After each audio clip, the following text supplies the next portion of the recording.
Then on Wednesday, I'll do the forearm, wrist, and hand. Then Monday after Thanksgiving, I'll be doing the gluteal region and thigh. And then that Wednesday is the last day of class. Next week, I'll be doing the leg, ankle, foot, bipedal walk. Okay, we'll see if we get that. In terms of lab this week, okay, so Tuesday, you have lab this week, right? My Thursday lab, you still have an activity, things to look at. So what I've done is I finished this, but I didn't post it to D2L yet. I'll post it to D2L as soon as I get back to my office. What I've done is I've gone into the cadaver lab and tagged all the structures you need to see. Okay? So you'll have a normal lab activity sheet that will have structures listed on it. So there'll be like the tibial nerve, the gastrocnemius, etc. And those structures are tagged on the body, and then the corresponding number is on the lab activity sheet. Okay? Does that make sense?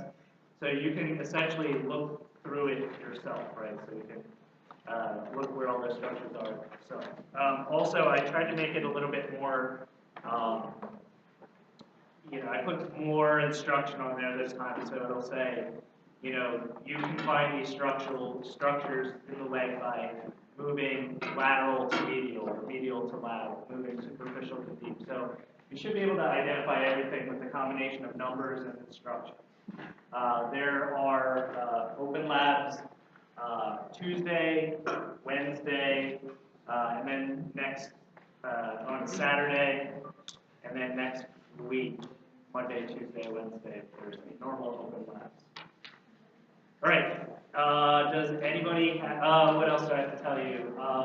The ideas, I think idea surveys have been sent to your inbox at this point.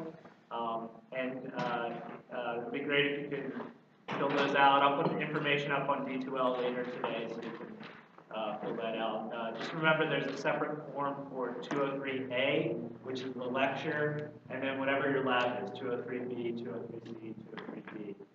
So those are two different idea forms that you can fill out. Yeah, question? Wait, so there is no lab center? There is open lab center. What time? Normal time. Do you get extra credit if you do your idea survey? No.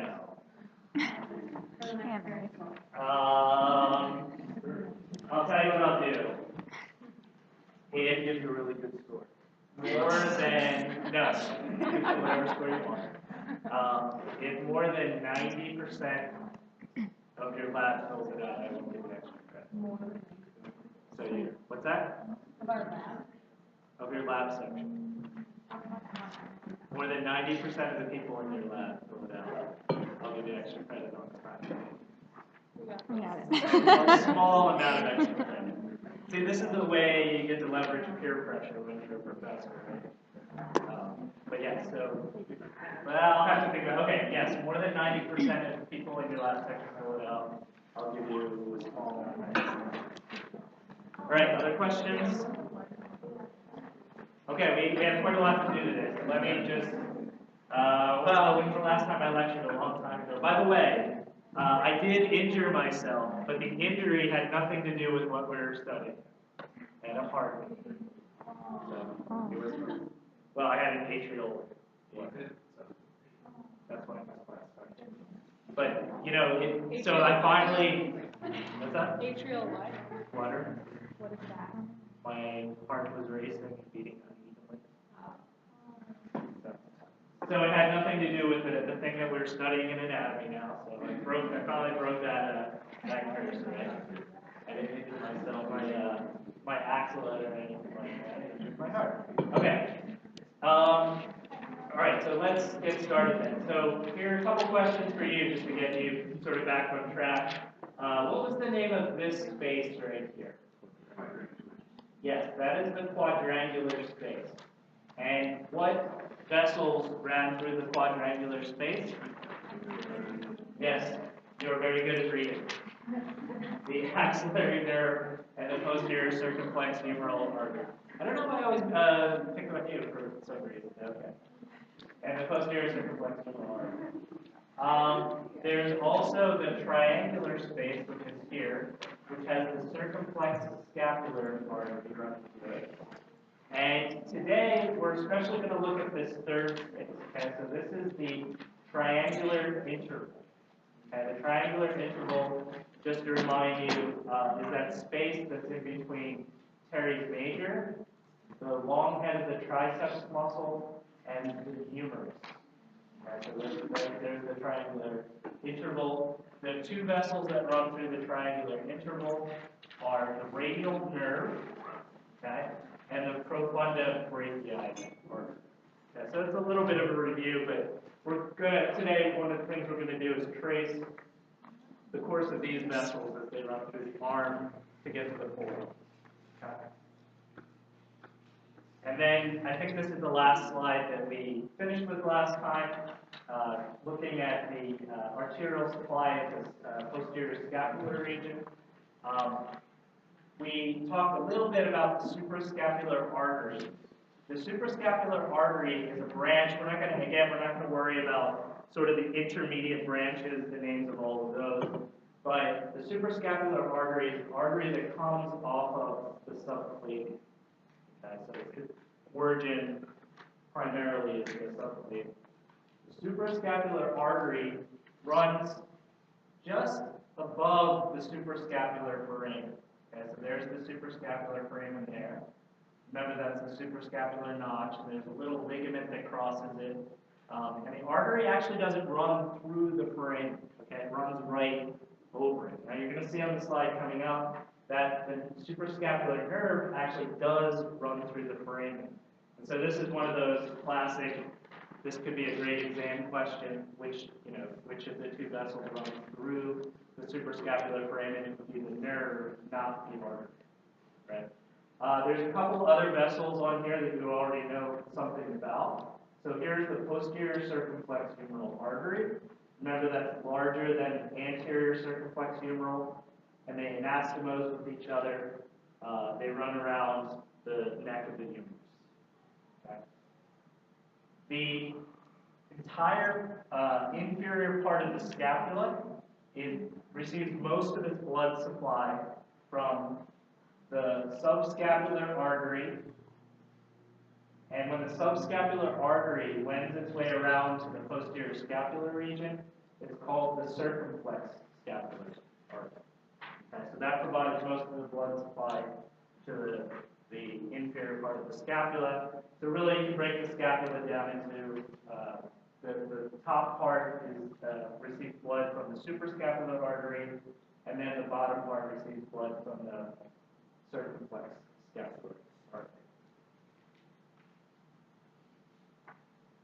Here's another vessel which we're going to talk about a little bit today. Is the profunda brachii artery. Okay. And that is a branch of the brachial artery. And the junction between when this is called the brachial artery and when it's called the axillary artery is the inferior border of teres major, which we'll look at that in just a second. Okay.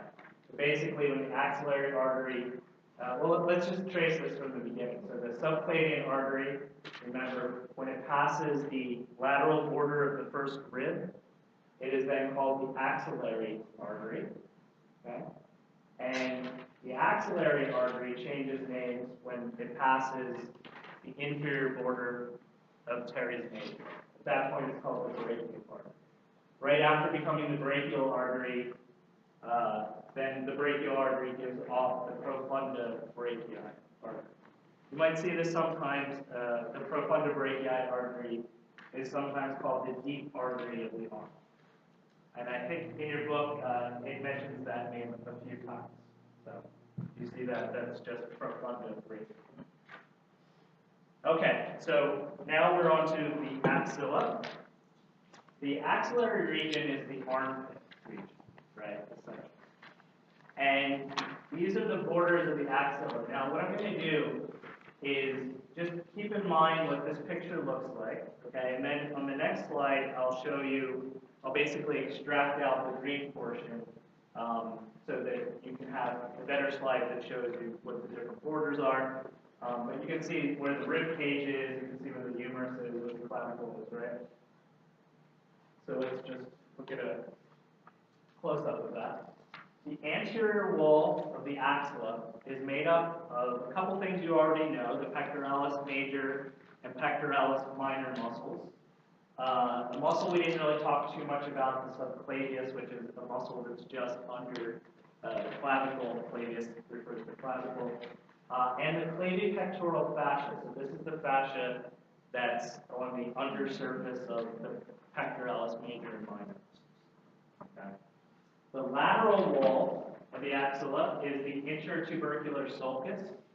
So remember, this is the space between the greater and lesser tubercles of the humerus.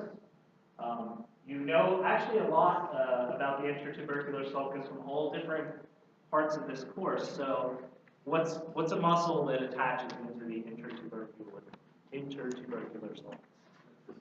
Latissimus dorsi. Okay, so everybody knows latissimus dorsi, right? You also know teres major attaches here. There are some tendons of muscles that we're going to talk about today that run through the intertubercular sulcus. So for instance, tendon and biceps brachii runs through. Okay, so that's the intertubercular sulcus. The posterior wall of the axilla is made up primarily of subscapularis and teres major, okay, with some contribution by latissimus dorsi. Okay. So primarily subscapularis and teres major. These are the muscles that are on the anterior border of the scapula. The floor of the axilla is basically skin, and otherwise the axilla is open to the arm. Okay? In other words, there are vessels that course through the axilla, and so there has to be a part of the axilla that's actually open. The medial wall is made up of the ribs, the thorax, and the muscles that are directly superficial to those, which in this case are the serratus anterior muscles. Okay? These are the muscles on the outer surfaces of the ribs in this region of the thorax. And then the inlet is the lateral margin of rib 1, the clavicle, and part of the scapula. So let me just go back a minute and make sure you understand what I'm talking about with the axilla. And so here's the lateral wall, the intertubercular sulcus. Here's the open inferior border. Here's the skin that makes up the rest of the inferior border. The medial wall, okay, is the ribs and the serratus anterior, not shown on this slide. The inlet is made up of the clavicle, part of the scapula, and the first rib, lateral border of the first rib. And then you can see the anterior border would be the border that the pec major and pec minor are in front of. And then the posterior border of the scapula and subscapularis would be behind. Okay. So that's what the axis is. There are muscles that run through the scapula, through the axilla, I'm sorry. They include muscles that we're going to look at a little bit later today. So you've already seen these muscles in lab, probably, by two labs definitely. They include tendons of biceps brachii, porcobrachialis muscles. Those tendons are all in the axilla region. And again, we'll circle around and come back to those. And then the axillary artery runs through the axilla, right? Appropriately named. So just to review, I just mentioned this a few minutes ago. The subclavian changes names when it passes the lateral border of the first rib. That's right here. Here's the first rib, right? And at that point, the subclavian artery is called the axillary artery. So let me just trace this, and I'll show you the extent of the axillary artery. Okay? So it runs from here, lateral border of the first rib, down, down, down, down, down, down, down. Here's teres major, okay? And then when it passes the inferior border of teres major, it becomes the brachial artery, okay? You can see what I was talking about before, that profunda brachii is really the first branch off of the brachial artery as soon as the axillary changes name to the brachial artery, right? Okay. A very important landmark in this region is pectoralis minor, pec minor. And that's this muscle that, remember, I said it didn't really do anything. It does pull down on the thoracoid process of the scapula, that's right here, right? But it really, there's no, let's put it this way, there's no movement you commonly make where you use this muscle, right? It's completely unimportant functionally. It's important because there are structures that surround it, and we actually use it to name the arteries that are in this region. So this is one of the ways that it has some importance for us. There are said to be 3 parts of the axillary artery. The first part runs from the lateral border of the first rib to the pectoralis minor muscle. So that's the first part of the axillary artery. The second part of the axillary artery is the part that's deep to the pec minor muscle. And then the third part is the part that's distal to the pec minor. So it's proximal to pec minor's first part, deep to it is the second part, and then distal to it is the third part. Okay? And there's a very easy way to remember the arteries that come off the axillary artery.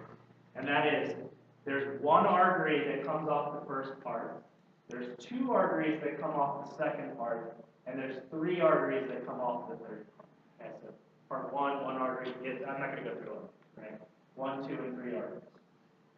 The first artery to come off the axillary artery, okay, so it comes off the first part, is called the superior thoracic artery. Superior thoracic.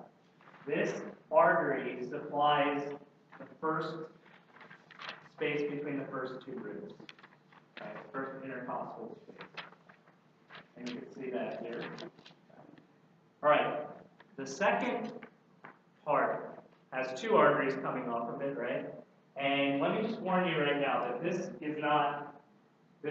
picture is not cooperating with our system, right? So you just have to keep this in mind, that the reality is a little bit different. So you see that artery right there, right? That's the thoracoacromial artery.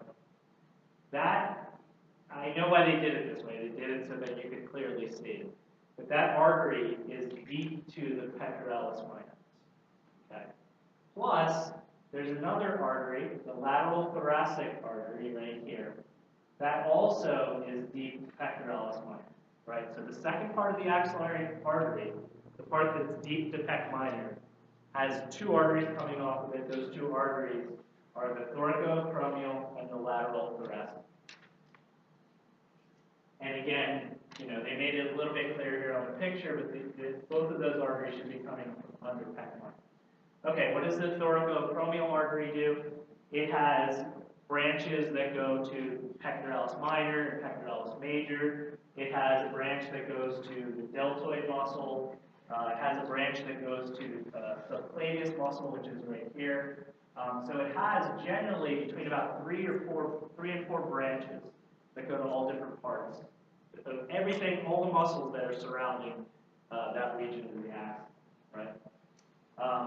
You can, in lab, you can actually see the cut portion of this artery. Okay, so you can tell it's the thoracoacromial because where it's cut, you can see that it had 2 or 3 branches that were cut off. Okay, so that's the thoracoacromial. Lateral thoracic goes to provide blood to pec minor and to the intercostal spaces around pec minor. Okay, the third part of the axillary artery is the part that's distal to pec minor. And that part, again, has 3 arteries. The first one that comes off is the subscapular artery. Okay? The subscapular artery is the largest of all the branches of the axillary artery. On the cadavers, you can see where this was cut again. So to see the axilla, and really in the axilla, what we want to see are the nerves, right? So we want to see the musculocutaneous and median nerve, and all those nerves that we're going to be looking at today. To see them all very clearly, we've had to cut a lot of these branches off the axillary artery. Okay? But the subscapular artery, it's very clear what that was. That was the largest branch off of the axillary artery, the largest hole in the axillary artery. Right? This is the one that runs to the other side, to the posterior scapular region, And at that point, it's called the circumflex scapular artery. Okay, so subscapular, circumflex scapular. And in fact, you see that right here. Here's the circumflex scapular branch running to the posterior side of the scapula. Okay, that's the largest branch. The other two branches are the posterior and anterior circumflex humeral arteries. Again, the posterior circumflex humeral artery is much larger. These two arteries wind around, they have anastomose with each other. They wind around the neck of the humerus. Okay.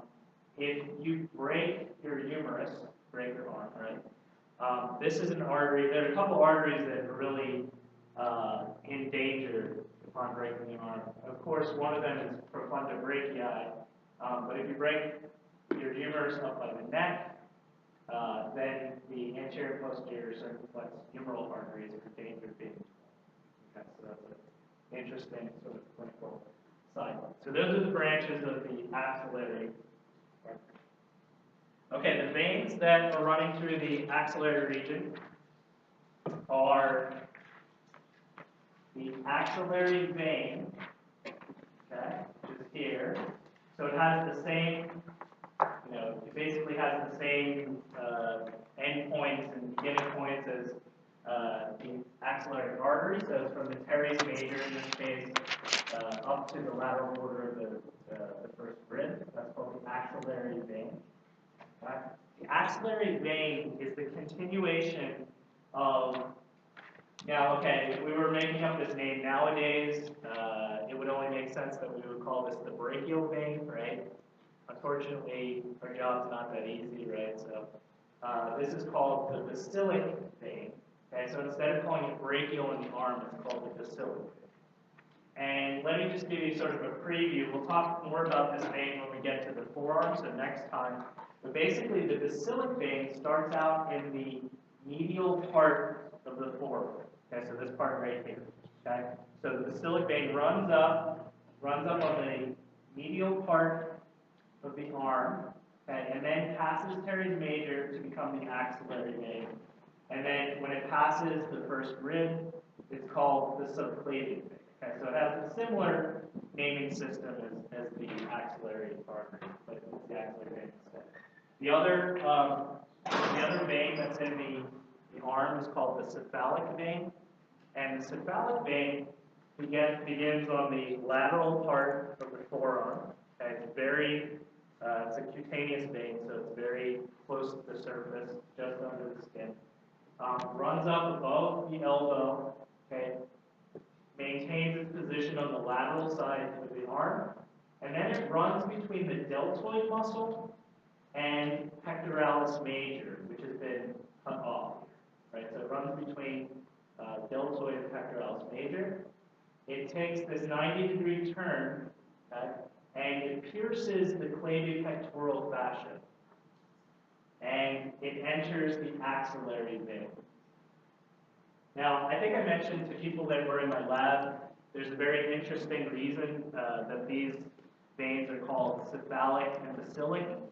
And I don't speak Arabic, so you will have to bear with me while I try to pronounce some different language that I have no clue about. But this is actually, cephalic vein, for instance, is not called cephalic because it relates to the head. Okay, so the Latin word, or the Greek word, cephalos, would be toward the head, right?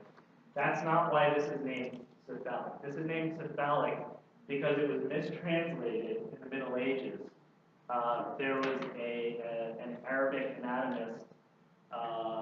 His name was Avicenna, and now, what was his actual Arabic name? Ibn Sina? Yes, Ibn Sina. And, right? I don't know, I'm asking you. Okay, good. I'm sure my pronunciation is horrible. And he named this, okay, now I'm going to murder this pronunciation. Now I'm the one pronouncing badly, right? It's from al-kithal, I think, which means outer or outside. Supposedly means outer or outside. You don't have to verify that. So that means like outer, because it's the outer of these two veins. Okay. And then the basilic is named after I don't even know what this one's called. It's like albacilli or something like that, and I think it means draining because this was a common site for getting blood in this region here. And so these are just a couple of terms that don't in anatomy that don't come from Latin or Greek. And these are two of those instances where they come from Arabic names instead. Okay, so those are they both drain, the cephalic vein then drains into the axillary, and then the axillary becomes the subclavian. Okay, in the axilla though, the most important thing is the brachial plexus, okay? So the brachial plexus is made up of the anterior rami of cervical spinal nerves. You know these things that keep coming back to haunt you. You hate them at this point. Of C5, C6, C7. Okay, this is a very important point because you kind of have to remember information from before. C8 and T1. Well, C8. Okay, that takes a little bit more explanation.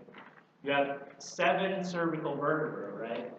But the spinal nerves start above the first cervical vertebra, okay, and go to the one below. So you have C1, 2, 3, all the way through C8. Okay, so C8 and T1. So the brachial plexus is made up of C5 to T1. The C5 to T1 nerves, then the anterior rami of these cervical spinal nerves, are the nerves that supply the entire upper limb. Okay? And it's done in sort of an ingenious way because it's not like there's one C5 nerve and it goes to innervate something in the shoulder. There's a T1 nerve and it goes to innervate something in the hand. They come together, they share fibers, all the fibers become integrated with each other, and then they pass as different nerves than the ones they started. And that's a little confusing, I realize, but let me put it this way.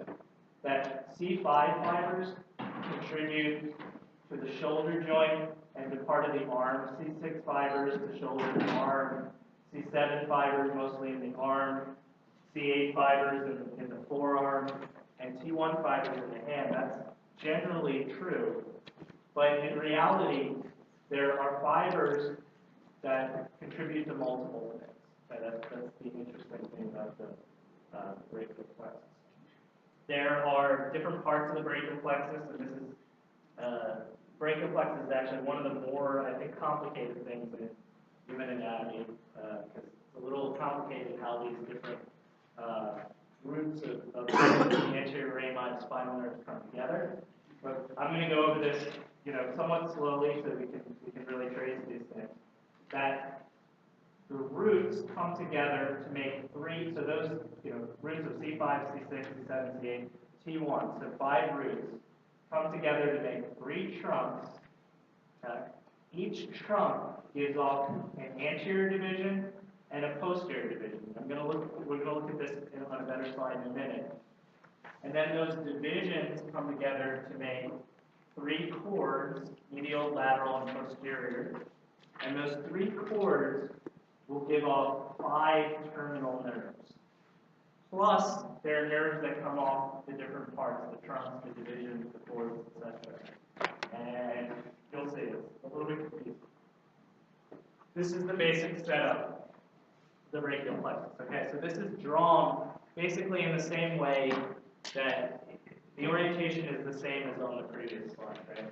So here are your 5 roots, right? So C5, C6, C7, C8, T1. C5 and C6 roots come together to make up the superior trunk of the brachial plexus.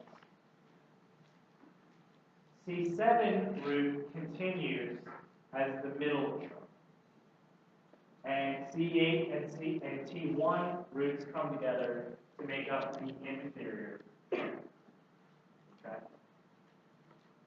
Then, so now you have 3 trunks. And think about what types of fibers are in each trunk, right? So the superior trunk at this point has C5 and C6 fibers. The inferior trunk has C8 and T1 fibers. Okay, each trunk gives off an anterior and a posterior division. So here's the anterior and posterior part divisions that come from the superior trunk. Here's the anterior and posterior divisions that come from the middle trunk. Here's the anterior and posterior divisions that come from the inferior. Right? So each one has splits into an anterior and posterior division. Okay, let's first go over what happens to those posterior division fibers. Okay, the posterior division fibers come together. So let me just trace this really carefully. Posterior division fibers from the superior trunk, the posterior division fibers from the middle trunk, the posterior division fibers from the inferior trunk come together to make the posterior cord. Okay? So think about now what fibers are in the posterior cord. The posterior cord has fibers from C5, C6, C7, C8, T1. See, they've all converged to be in the posterior cord. This is the importance of the brachial plexus. The lateral cord is made up of the anterior division fibers from the superior trunk and the middle trunk. Okay, so here's the anterior division fibers that make up the lateral cord. In other words, what types of fibers does the lateral cord have? It has C5, C6, and C7 fibers. And the medial cord is the continuation of the anterior division. It just changes names at this point to maintain this. At this point, you can clearly see that these parts of the brachial plexus are surrounding the axillary artery. Okay? So the lateral cord is lateral to the axillary artery, the medial cord is medial to it, and the posterior cord is behind it. Okay? Then, those cords make up 5 terminal nerves. So I'll just tell you what they are right here, and then we'll go to the next slide, which will have more names on it. You'll see. This nerve right here, the most lateral of the terminal nerves that come off the brachial plexus, is called the musculocutaneous nerve. Okay, the musculocutaneous. The most medial of the terminal nerves that come off the brachial plexus is called the ulnar nerve, after the ulna, right? So the ulnar nerve, the musculocutaneous. The lateral and medial cords come together, okay, to form this M, the middle of the M-shaped structure. Okay? That nerve is called the median nerve. The median nerve. And there's actually one thing that's not shown on this slide, is that the posterior cord actually splits into two. A really large nerve that's supposed to be this one here, and a smaller nerve that comes off the other terminal nerve off the posterior cord. The larger one is called the radial nerve, and the smaller one is called the axillary. And you'll see the name on the next slide, so we'll spell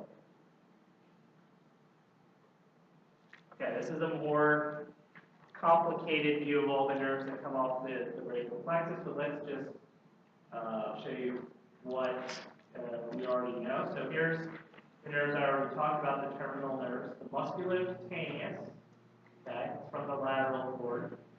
Half of the median is from the lateral cord, the other half is from the medial cord. The radial nerve, and here's the axillary nerve. Okay. And then the ulnar nerve is the most medial, the terminal nerve. Okay. So those are the 5 terminal nerves: musculocutaneous, axillary, median, radial, ulnar. Let me make this clear for you at this point. The musculocutaneous, the median, and the ulnar are all from anterior division fibers, okay?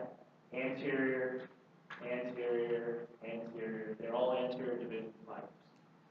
The radial and axillary are from posterior division fibers. Okay? When you go to the cadaver, or you've already done this, you look at these things in the cadaver, you will find that the radial nerve and the axillary nerve are behind the axillary artery, right? The M structure, so those three terminal nerves, are in front of or to either side of the axillary. Okay. Okay. There are a couple other nerves on this diagram that we actually do need to know something about because they innervate things that are of interest to us. There is the long thoracic nerve. Okay? The long thoracic nerve comes from C5, C6, and C7 roots. Okay, C5, C6, C7 roots.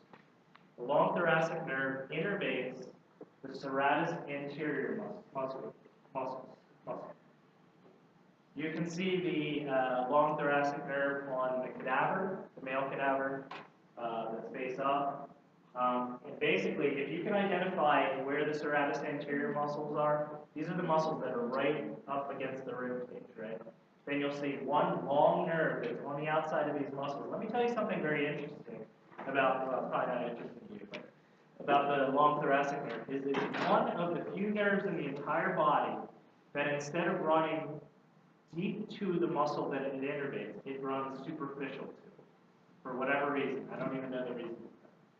And that is actually clinically very important because if you have any sort of stabbing or cutting wound on this part of your thorax, right, at the side, then there's a very, very good chance that that will nick the long thoracic. And if it nicks the long thoracic nerve, you can actually tell that because if you ask the patient to, let's say it was on this side, to press up against the wall like this, then the scapula would wing out. Like if you saw a person make it back, you would see that the scapula wasn't winged out on one side, but it was on the other.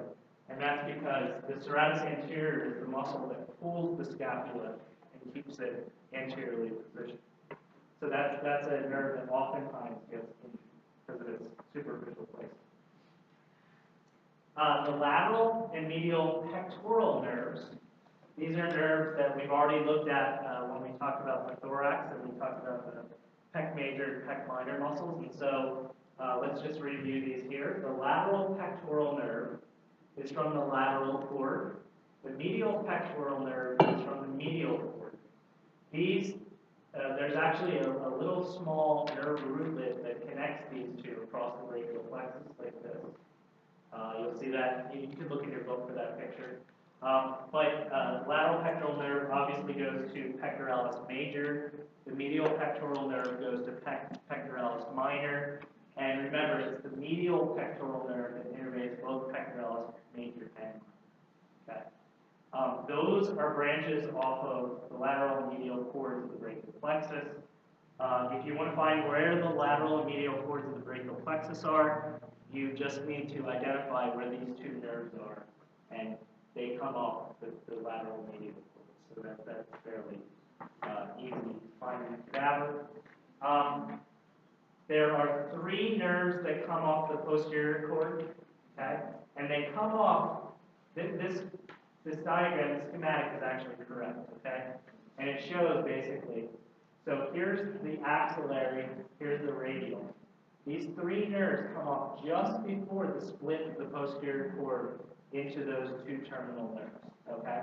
Those three nerves are called, let me tell you what they used to be called, and you'll probably get mad at anatomists again. Okay, they used to be called the superior, middle, and inferior subscapular nerves, right? Okay, everybody's rolling their eyes. That was much easier and better, right? I agree. But now they're called the superior subscapular. The middle subscapular is now called the thoracodorsal. And then the inferior subscapular. What does the thoracodorsal do? It innervates the muscle. You've already actually shouted out this muscle. Yes, okay, so it innervates latissimus dorsalis, right? The inferior subscapular nerve innervates teres major and the inferior part of the subscapularis muscle. And the superior subscapular nerve innervates the superior part of the subscapular muscle, right? So let me just simplify that for you. These three nerves then innervate subscapularis muscle, teres major, and then thoracodorsal innervates latissimus dorsalis. Right? And there are two other nerves I think we'll talk about. These are off the medial cord. Okay? There's a medial cutaneous nerve of the arm and a medial cutaneous nerve of the forearm.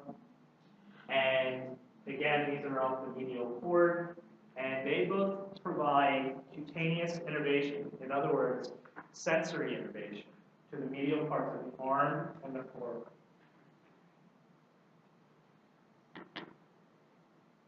Just because the slide is up now, it's something we'll talk about next time, but I'll just mention it today. The musculocutaneous nerve runs down in the arm, and it eventually becomes the lateral cutaneous nerve of the forearm. Okay? So we already know quite a lot about cutaneous innervation, because here's the cutaneous innervation for the arm, for the medial part of the arm, for the medial part of the forearm, and then here's the cutaneous innervation for the lateral part of the forearm. That's why it's called the musculocutaneous. Right? So the muscular part is for the arm, the cutaneous part is for the forearm. Okay, here's a more realistic view, and so I'll just review some structures on here that we looked at in the schematic slide. Here are the roots. Right? Here's the medial pectoral nerve. Here's the lateral pectoral nerve. Here's that root lid that runs from the medial to lateral pectoral nerve. So at this point, you know that this is the medial cord. Here's the lateral cord. Here are divisions. Okay, so here's the anterior division. Here's the posterior division. The radial nerve is here. The posterior cord then, at this point, is behind the axillary artery. Okay? So you can see that the posterior cord and radial nerve really maintain their position behind the axillary artery. Here's the musculocutaneous nerve, so that's the most lateral nerve. Here's the median. Here's the ulnar. And here were those two branches we just looked at that were off the medial cord. The medial cutaneous nerve of the arm and the medial cutaneous nerve of the forearm. Then here are the three things that are off the posterior cord: inferior subscapular, superior subscapular, and thoracodorsal. I think I can't talk for not my lab, but I think you have to know all the branches of the brachial plexus for lab, right? Even for 203D? Yes, okay, good. So you should know where these things are, and especially in the cadaver, you can really see everything from the cords on down very nicely in the cadaver, okay? Including these three branches off the posterior. Okay, this shows the brachial plexus in position. It shows basically everything together. I just wanted to make a couple points here, and that is, again, pay attention to where the pectoralis minor is.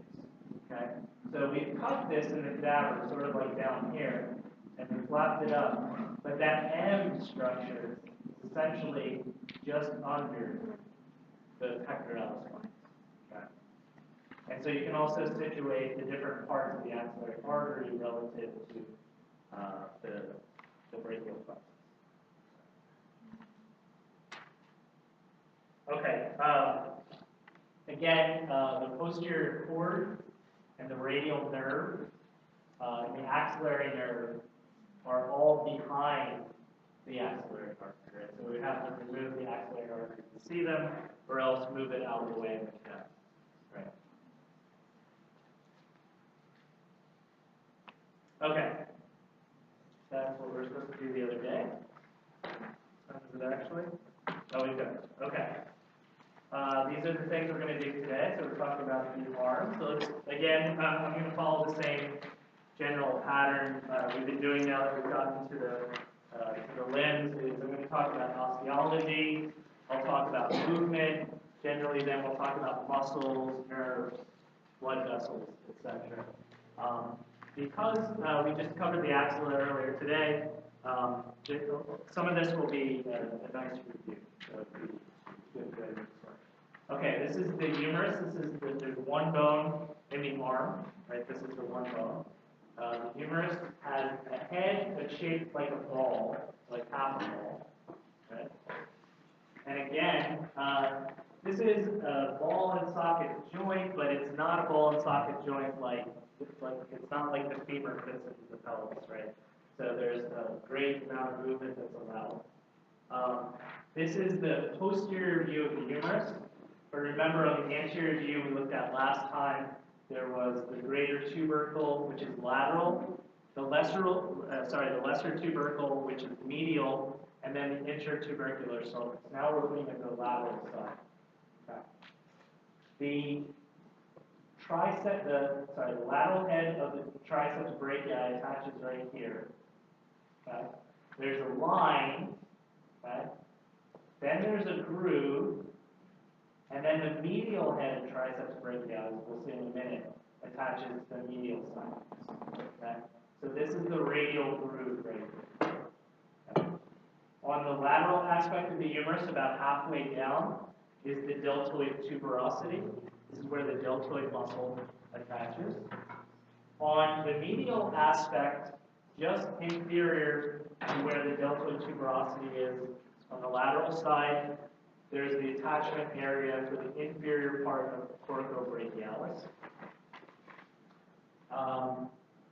We'll talk about the lateral part of the humerus next time, but let me just show you one or two things here just to sort of give you an idea. The condyle, so this is the part of the humerus that participates in the elbow joint, right? The condyle is right here. Okay? The condyle, don't put this down in your notes, we'll do it next time, but is made up of really two parts, right? The trochlea and the capitulum. And the trochlea is like a spool, and the capitulum is like a little ball. Okay? The epicondyles of the distal humerus are on the side right here. Okay? There are muscles, forearm muscles that attach to the medial epicondyle and the lateral epicondyle. Okay? So this is kind of a preview for next time, but all the flexors of the wrist joint, so the things that flex the wrist joint, attach to the medial epicondyle, or a lot of them. Okay? A lot of the extensors of the wrist joint attach to the lateral condyle. So this would be where the extensors originate, and this will be where the flexors originate. Okay. All right. Another thing I have to show you. So the humerus is somewhat triangular shaped, particularly where this radial groove is.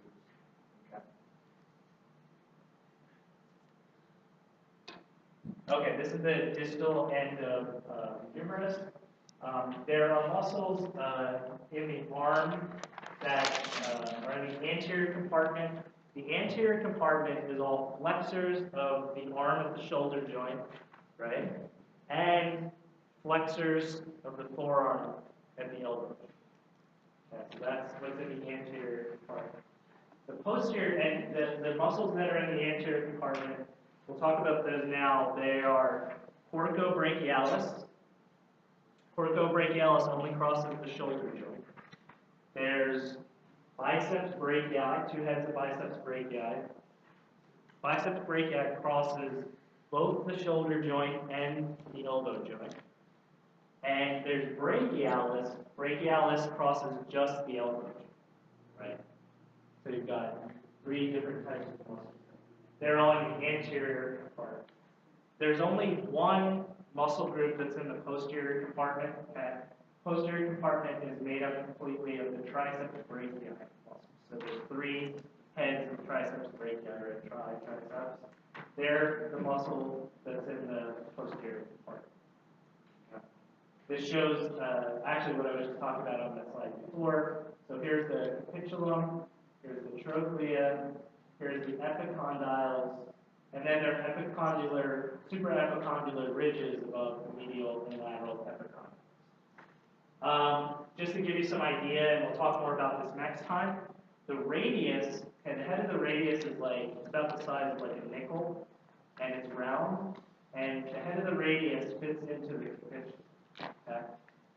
The trochlea is like a spool, like for thread, and the ulna, the head of the ulna fits into the trochlea.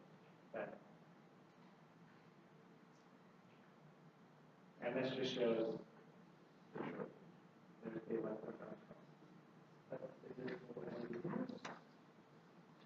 Okay, the head of the radius, again, is like the size of a nickel and round, like that.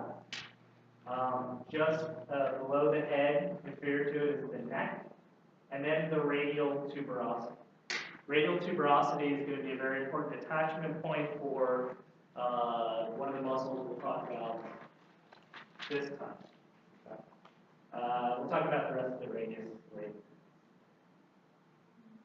The ulna looks like a wrench, I guess.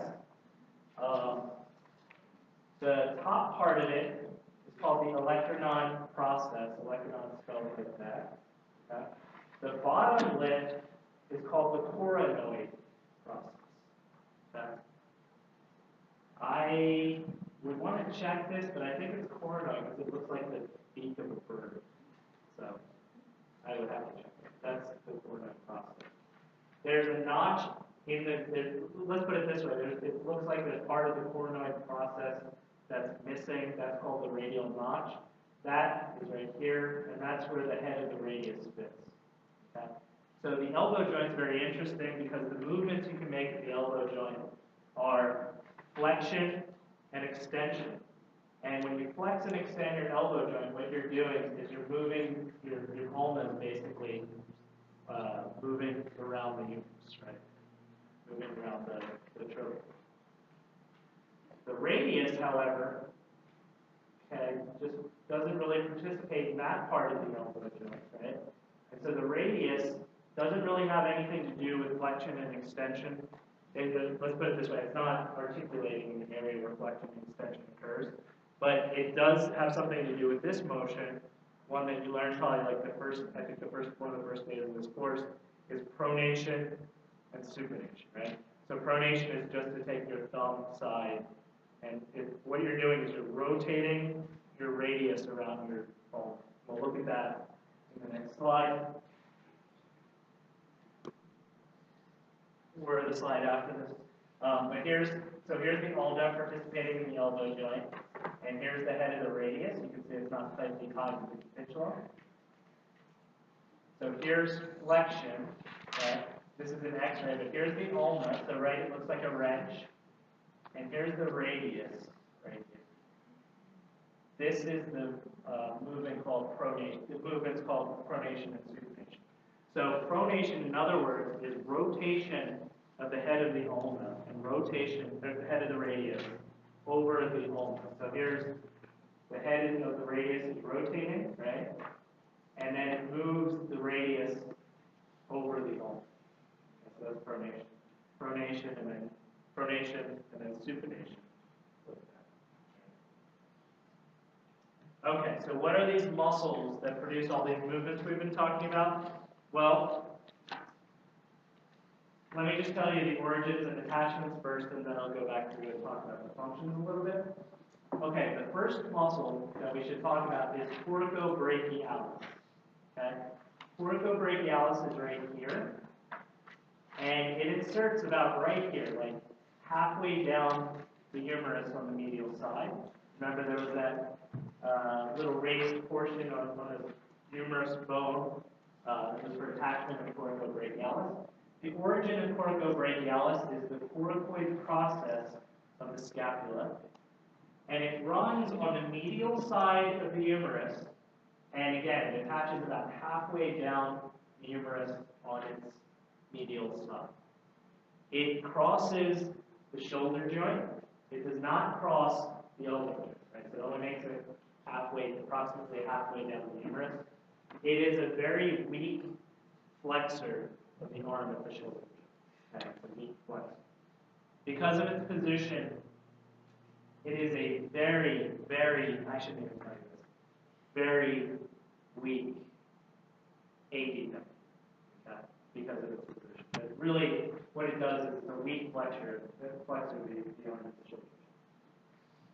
There are two muscles, okay, that originate on the coracoid process of the scapula. So coracobrachialis was one of them, and the other one is the short head of biceps brachii. Okay, so that's the other muscle, or part of the other muscle that originates from the coracoid process. The other head of biceps brachii originates on the supraglenoid tubercle of the scapula. Okay, so let's break this one down a little bit. This is the glenoid fossa of the scapula, remember? There's a supraglenoid tubercle and there's an infraglenoid tubercle. There are muscles that attach to both of those, okay? The long head of biceps brachii attaches to the supraglenoid tubercle. It runs over the head of the humerus. It runs through the sulcus, right? And it continues, the two heads meet up, okay? And the two heads actually meet up a common tendon that inserts onto the radial tuberosity. Okay? There's also a tendon called the bicipital aponeurosis that is reflected back onto the ulna. Okay? So the primary insertion is to the radial tuberosity, but there's also a tendon that inserts onto the ulna as well. Okay? What do these two muscles do? Well, they both cross the shoulder joint. They both cross the elbow joint. At the shoulder joint, they are weak flexors of the arm. Okay, they're weak flexors of the arm at the shoulder joint. At the elbow joint, they're strong flexors of the forearm. Okay? They're very strong flexors of the forearm at the elbow. They're not, however, the primary flexors. They're strong, but they're not the primary flexors of the forearm at the elbow. We'll talk about that in a minute. What they do, though, they are the primary supinators of the forearm at the elbow joint. So when you make this motion, right? Can I please have a cup of soup for the supination? That's the primary muscle that does that is the biceps brachii muscle. That primary supinator. Right, so let's just recap that. Weak flexor of the arm at the shoulder joint, strong flexor of the forearm at the elbow joint, primary supinator of the forearm at the elbow joint. Okay, so those are the things that biceps brachii. The last muscle in this region is brachialis, and brachialis arises like almost halfway down the humerus, okay, on its anterior side, and it inserts onto the ulnar tuberosity, the tuberosity of the ulna. Okay? And this muscle is the primary flexor of the forearm at the elbow joint. Okay? So again, this muscle, it crosses the elbow joint, it does not cross the shoulder joint. Okay? So it's important you get that in your head. So you've got one muscle, coracobrachialis, that crosses the shoulder joint, but not the elbow joint. You've got this other muscle, brachialis, which crosses the elbow joint, but not the shoulder joint. And then biceps brachii crosses both. All three of these muscles are innervated by the musculocutaneous nerve. And, moreover, coracobrachialis is particularly important in this regard because when in the cadaver you see the musculocutaneous nerve come off the lateral cord, you will see it pierce the coracobrachialis muscle. Okay. Now we're going to follow that nerve up as it goes through the arm and see what happens to it, but it immediately pierces the coracobrachialis. Okay, the musculocutaneous node provides innervation, muscular innervation to all three of those muscles. Okay. Coracobrachialis, biceps brachii, brachialis. Okay, the posterior compartment of the arm has the one muscle, triceps brachii, with three heads, right? The long head of triceps brachii originates on the infraglenoid tuber of the scapula.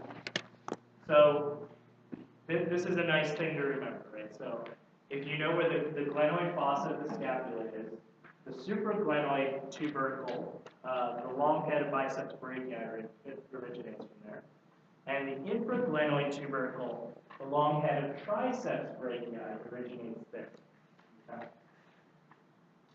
The other two heads of triceps, one of them, the lateral head, arises just superior to the radial groove, and the medial head of the triceps arises just inferior to the radial groove.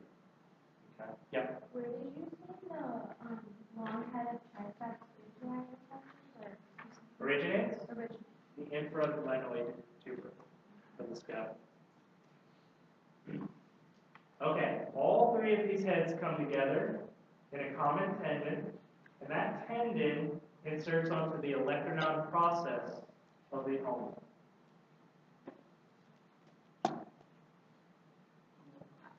Let me break the triceps down for you this way. One head of the triceps, the long head, does cross the shoulder. Okay? All three heads come together at a tendon that crosses the elbow. Okay? The long head of the triceps then is a very weak extender of the arm at the shoulder joint.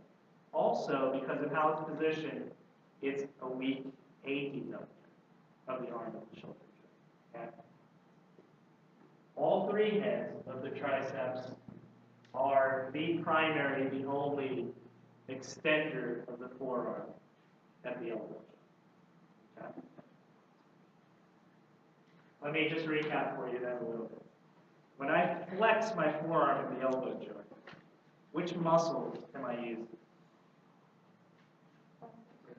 Biceps brachii and brachialis. More importantly, brachialis. Right? When I extend my forearm at the elbow joint, what muscle?